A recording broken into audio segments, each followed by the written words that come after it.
अच्छा पढ़ाई होनी चाहिए ना। अच्छी बात है, आप लोग अभी आए हैं, पढ़ने आए हैं, यहाँ पर इस टॉपिक के लिए आए हैं। जो क्या करने जा रहे हैं हम आज? Properties. Properties of carboxylic acids. बहुत सारी अच्छी अच्छी चीजें हमने ऑलरेडी डिस्कस की हैं। जैसे कार्बोक्सिलिक एसिड्स बोल रहे हैं ना हम, तो उनका एसिडिक कैरेक्टर डिस्कस किया है, उसकी बड़ी बारीक चीजें आपको बताई।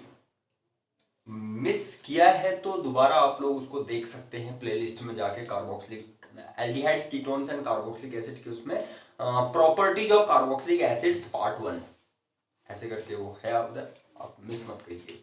चलिए उसको आगे बढ़ाते हैं। आज जो लेंगे ना केवल केमिकल रिएक्शन वाली, और केमिकल रिएक्शन वाली जो चीजें होती है, मैंने पहले भी कह रखा है ना, ये कोई बड़ी बात नहीं होती केमिकल रिएक्शंस को तैयार करना। कर लीजिए उसको, एक पॉजिटिव माइंडसेट के साथ केमिकल रिएक्शंस की प्रैक्टिस कीजिए, बड़ी आसान चीजें होती हैं ये। चलिए बहुत सारी चीजें आपको बताएंगे, हम प्रॉपर्टीज डिस्कस करेंगे, कुछ ऐसे रिएक्शन जो हैं जिनका मैकेनिज्म करना बहुत जरूरी है, वो मैकेनिज्म भी करेंगे। ठीक है, तो हम स्टार्ट करते हैं प्रॉपर्टीज, इनफैक्ट केमिकल प्रॉपर्टीज।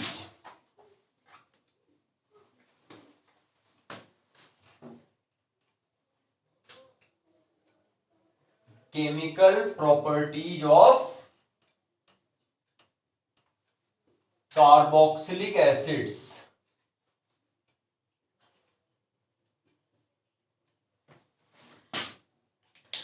चलिए सिंपल से स्टार्ट करेंगे, एकदम ऐसा टफ चीज नहीं लेंगे आप लोगों के लिए। पहले हल्की हल्की, क्या dehydration,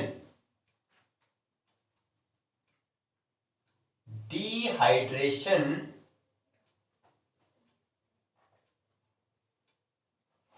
in the presence of कोई डिहाइड्रेटिंग एजेंट हम यहां पर यूज करेंगे।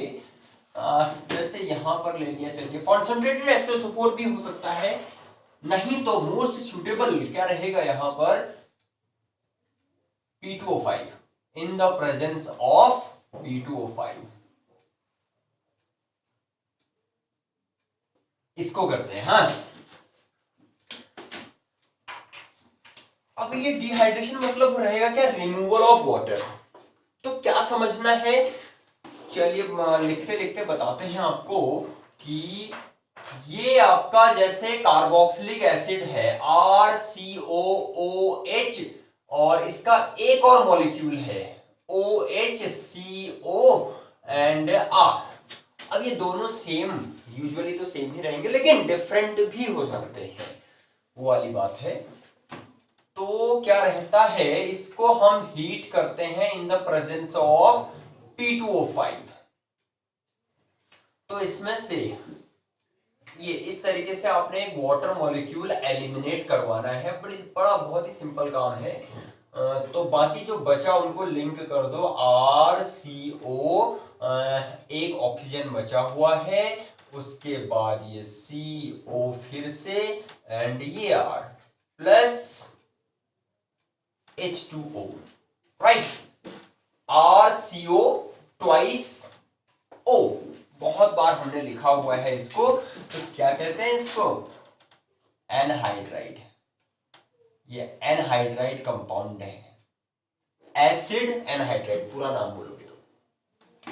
एग्जाम्पल, एग्जाम्पल से ज्यादा अच्छा समझेंगे आप लोग कि CH3COOH हो गया, चलो, प्लस सेम एक और मॉलिक्यूल इसी का P2O5 की प्रेजेंस में आप हीट कर रहे हैं, एक वाटर का मॉलिक्यूल इसमें से एलिमिनेट कर रहे हैं। ठीक है, तो CH3COOCH3 एसिटिक एसिड, 2 मॉलिक्यूल्स। तो ये जो बनता है ना, इसको हम एसिटिक एनहाइड्राइड कहेंगे, है ना, simple, acetic anhydride plus H2O। तो ये जो कंपाउंड मतलब जो कार्बोक्सिलिक एसिड्स से हम वाटर मॉलिक्यूल को एलिमिनेट करेंगे तो जो कंपाउंड बनेगा उसको एनहाइड्राइड बोलते हैं, ध्यान रखना है। चलिए इतनी सिंपल चीज में ज्यादा टाइम नहीं देना है। अगला किसके साथ अब reaction with another simple one, जैसे PaCl3 के साथ करवाते हैं। SO इसका PCl5 भी रहेगा, फिर PCl3 के साथ कर रहे हैं तो PCl5 के साथ भी करवाएंगे and SOCl2। This is phosphorus trichloride, phosphorus pentachloride and thionyl chloride. This is thionyl, ये थायोनाइल क्लोराइड, थायोनिल कहो या थायोनाइल कह लो, आपको समझ आना चाहिए बस। Thionyl chloride also you can call it.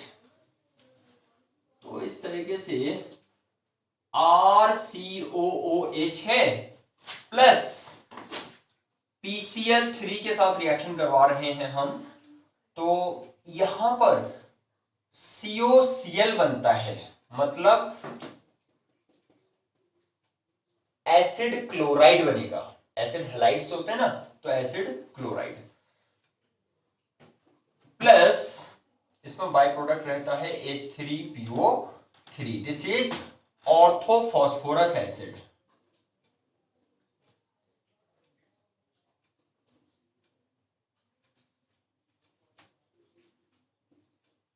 ठीक है, orthophosphorous acid and this is acid chloride है। ये बैलेंसिंग तो मांगेगा, 3Cl है, यहाँ एक ही है, इसको 3 कर दिया तो RCO भी 3 हो गया आपके, ये थ्राइस करना पड़ेगा 3H। देखिए हाइड्रोजन 3 है एंड ऑक्सीजन हो गया यहाँ 6 ऑक्सीजन, तो 3 + 3 6 ऑक्सीजन एंड फॉस्फोरस सिंगल है, फाइन, ठीक है। सिमिलरली अगर आप इसको PCl5 फॉस्फोरस पेंटाक्लोराइड के साथ ट्रीट करेंगे, जो मेन प्रोडक्ट है ये तो यही बनेगा RCOCl प्लस बाकी चीजें इसमें एक निकलता है इसमें, देखिए HCl, हाँ HCl प्लस बाकी POCl3 बनता है फॉस्फोरस ऑक्सी ट्राइक्लोराइड। नाम बताते जा रहे हैं, आप लोगों ने नोट भी करने हैं। बेस्ट यही रहता है कि ये देखिए इतने प्यार से आप लोगों को ये चीजें मिल रही हैं, यहाँ से मैटर मिल रहा है। आप हमारी कोई भी वीडियो कोई भी सेशन लेके देखिए ना, बहुत प्यार से आपको प्रेजेंट किया जा रहा है ये चीज, तो बड़ी काम की चीज भी है आप लोगों के लिए। तो आप लोगों ने नोट्स भी बनाने चाहिए, नोट्स बना देंगे साथ साथ ना। वो कहते हैं ना, हमारे गुरुजी कहा करते थे कि 10 बार पढ़ना और 1 बार लिखना बराबर होता है करके। तो रिटेंशन अच्छा होगा, लिखते जाइए इसको, नोट बनाते जाइए, बिकॉज अब ऐसे तो टेम्परेरी हो जाएगा, अगर खाली देख रहे हैं फिर भूल जा रहे हैं। नोट्स बनेंगे, अब पूरे सीक्वेंस में मिल रहा है आप लोगों को मैटर, तो बनाना चाहिए आप लोगों ने। नाम बताते जा रहे हैं आप लोगों को, फॉस्फोरस ऑक्सी ट्राइक्लोराइड, ठीक है। अच्छा, और बाकी ऐसे ही RCOOH है प्लस SOCl2। चलिए इसका नेम तो ऊपर भी लिखा ही है, थायोनिल क्लोराइड। तो क्या देगा ये? अच्छा, मेन प्रोडक्ट तो आपसे कहा कि हर किसी में ये जो मेन प्रोडक्ट है सब में वही बन रहा है, एसिड क्लोराइड। इसी वजह से इन तीनों के साथ रिएक्शन हम एक साथ डिस्कस कर रहे हैं, तो ये भी ध्यान देना। RCOCl हुआ and plus SO2 plus HCl, ठीक है। ये सेल्फ बैलेंस है क्या? यस, 3 ठीक है। और ये वाली 2Cl हो गए, 2Cl, oxygen 1 2 3 1, yes 3, it is done, yes fine. ये हमने अल्कोहल्स के साथ भी किया है, नेचर वही है रिएक्शन का।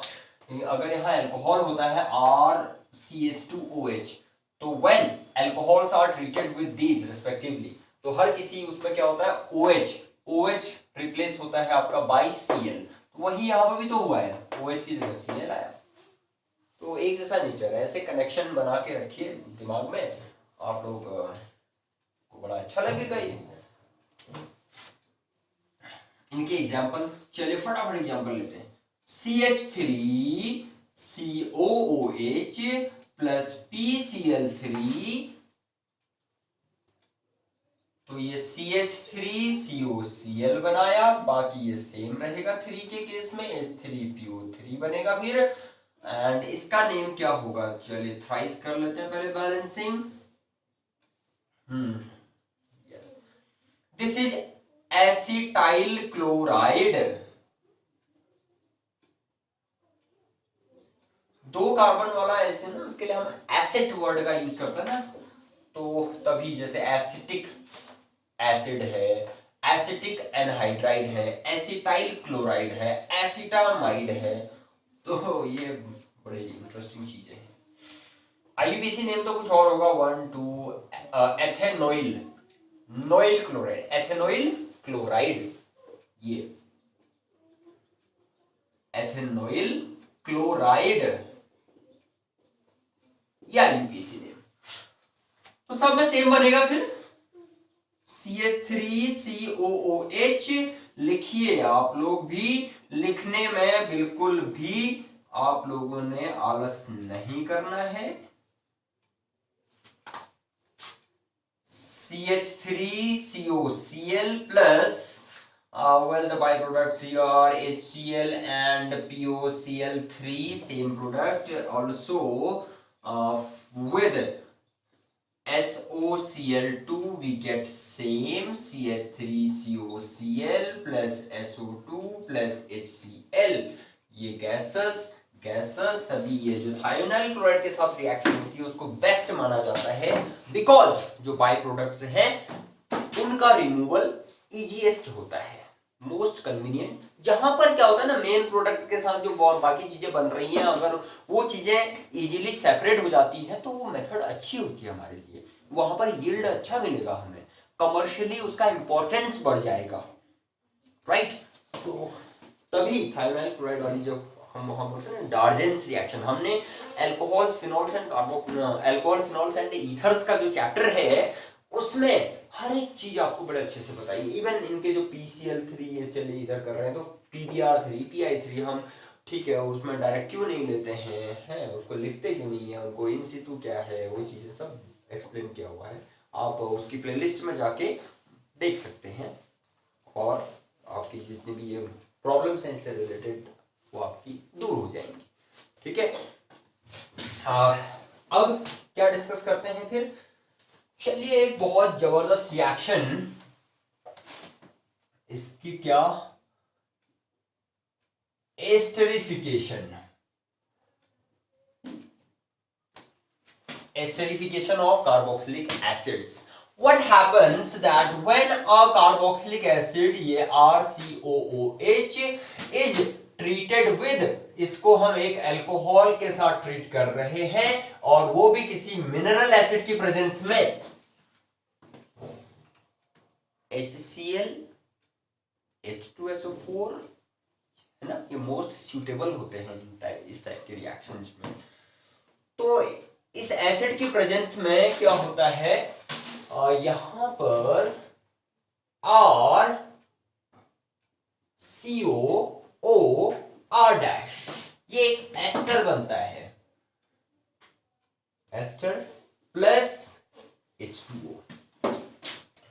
और एक तो चलो ठीक है, अभी पता चल जाएगा कि H पॉजिटिव का क्या कैसे कितना बढ़िया रोल है यहां पर, और दूसरा एक और रोल है कि ये रिएक्शन रिवर्सिबल होती है, अगर इसमें H पॉजिटिव का यूज ना किया जाए तो ये रिएक्शन रिवर्सिबल है। और H पॉजिटिव का मतलब, या फिर एसिड का यूज करने से क्या फायदा होता है, कॉन्सेंट्रेटेड H2SO4 है, वो H2SO4 क्या करता है, वाटर जिसमें बन रहा है वाटर, इस वाटर को एब्जॉर्ब करने का काम करता है। अगर प्रोडक्ट्स में से एक चीज को आपने हटा दिया, कम कर दिया, तो रिवर्सिबिलिटी अवॉइड हो जाती है। नहीं तो अगर प्रोडक्ट वहीं बने हुए हैं तो रिएक्शन को रिवर्स कर देंगे, वो जो जहां पर चांस है रिवर्सिबल रिएक्शन का, तो वहां पर रिवर्स हो जाएगी रिएक्शन। ये भी ध्यान रखना है। लेकिन H2O को एब्जॉर्ब करवाने के लिए कॉन्सेंट्रेटेड H2O सपोर्ट बेस्ट है। तो इसका example CH3COOH plus C2H5OH in the presence of this H positive, तो वो है coming from concentrated H2SO4, so it is going to give you CH3COOC2H5. This is ethyl acetate plus H2O. तो अच्छा, एक बात है डियर स्टूडेंट्स कि इसकी मैकेनिज्म आती है, आप उनके बोर्ड स्टूडेंट्स के लिए मैकेनिज्म बड़ी इंपॉर्टेंट है, इसकी पूछे जाते हैं।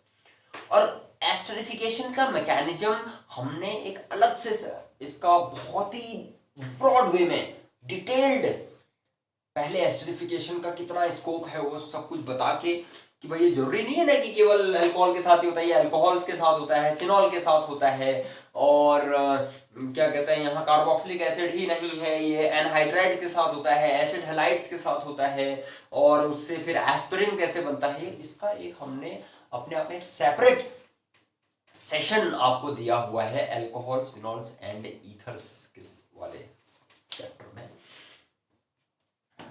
उस सीरीज में पूरा आपको मिल जाएगा ये।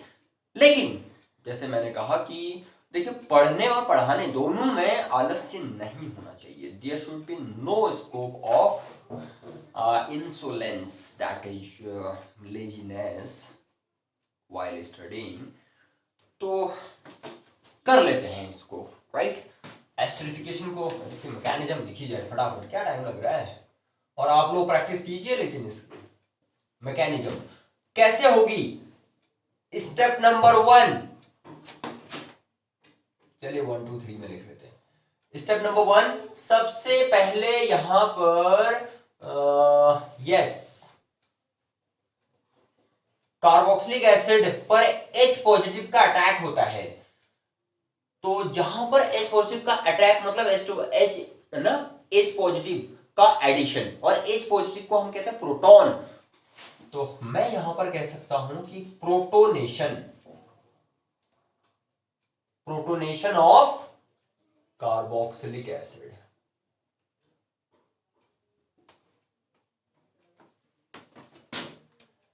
How, this is RCOOH plus H positive. Well, ये जो H पॉजिटिव है, ये हमारे यहां पर देखो सिग्मा एंड पाई बॉन्ड में से जो पाई इलेक्ट्रॉन पाई बॉन्ड होता है वो वीकर होता है, तो वल्नरेबल बॉन्ड होता है, मतलब इजीली अटैक हो सकता है, इजीली ब्रेक हो सकता है। तो सबसे पहले इसी ऑक्सीजन पर अटैक होता है। यहाँ पर ये दोनों ऑक्सीजन होने को तो क्या है, इलेक्ट्रॉन रिच है, इनके पास 6 इलेक्ट्रॉन है, उनमें से 2 यूज हो रखे हैं बॉन्ड बनाने में, बाकी 4 बचे हुए हैं, मतलब 2 पेयर्स एट ईच ऑक्सीजन। तो इलेक्ट्रॉन रिच है, H पॉजिटिव क्या है, इलेक्ट्रॉन रिच में जाएगा, उसमें से भी किस पर जाएगा, जहां पर पाई बॉन्ड है, इस वजह से, क्योंकि पाई बॉन्ड वीकर है। तो क्या बनेगा, RC, चलिए ये तो OH हो गया, इसने, इस ऑक्सीजन ने अपना इलेक्ट्रॉन, ठीक है, इसको दे रखा है, ठीक है, इसका यूज ये नहीं, पाई, या तो फिर आप ये कह सकते हैं कि ये पाई इलेक्ट्रॉन यूज हो रखे हैं बिटवीन ऑक्सीजन एंड हाइड्रोजन, ये बना है, और ये आया आपका ये वाला OH।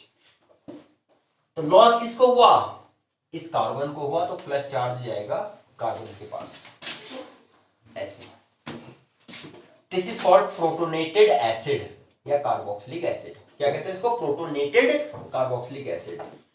देन स्टेप नंबर 2 में क्या होना चाहिए यहां पर, अब इसके पास C+ है, C+ मतलब एक कार्बोकैटायन, मतलब न्यूक्लियस, इलेक्ट्रॉन्स की डेफिशिएंसी है, यहां पर इलेक्ट्रॉन्स की डेफिशिएंसी है। तो यहां एक न्यूक्लियोफाइल पड़ा हुआ है हमारे पास, अल्कोहल्स जो होते हैं न्यूक्लियोफाइल्स होते हैं, तो हम कह सकते हैं nucleophilic attack of R dash OH. How? RCOH OH plus हो गया, प्लस इसको ऐसे दिखा दें OHR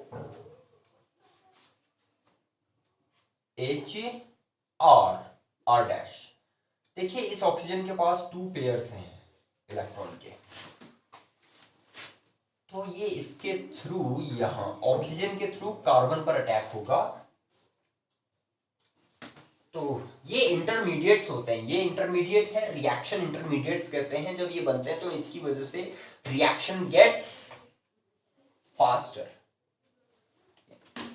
तो यहां एक और इंटरमीडिएट बनेगा RCOH OH, एक नया बॉन्ड C एंड O के बीच में, HR डैश।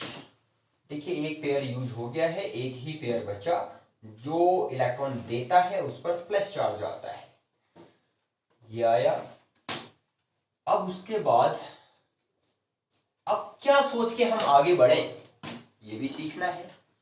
यानी कि खाली स्टेप्स आप लोगों ने क्रैम कर दिए, उससे बेनिफिट तो नहीं होने वाला है। ठीक है, मार्क्स मिल जाएंगे, आप लोग लिख दोगे, मार्क्स मिल जाएंगे, लेकिन कॉन्सेप्ट कैसे मिलेगा।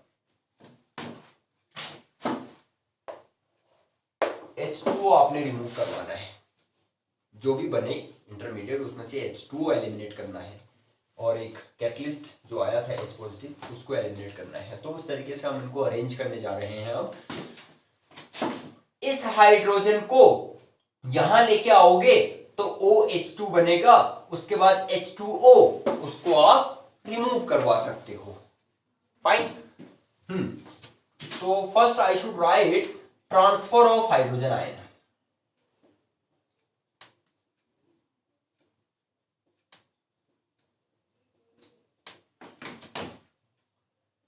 RCOH OH OH with positive charge and R dash, yes,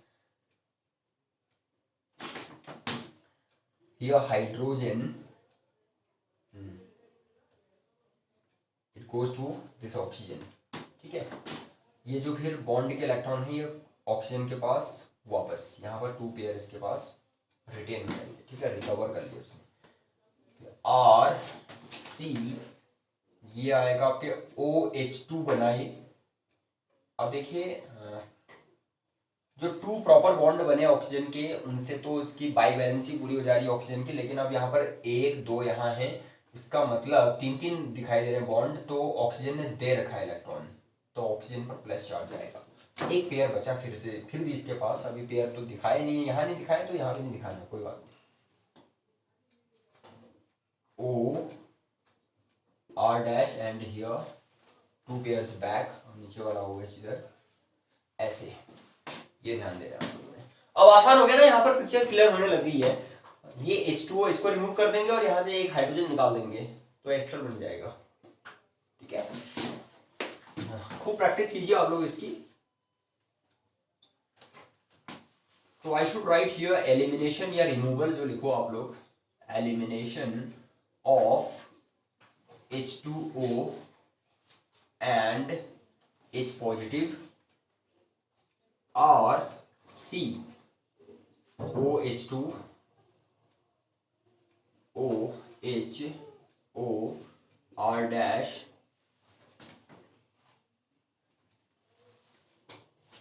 how.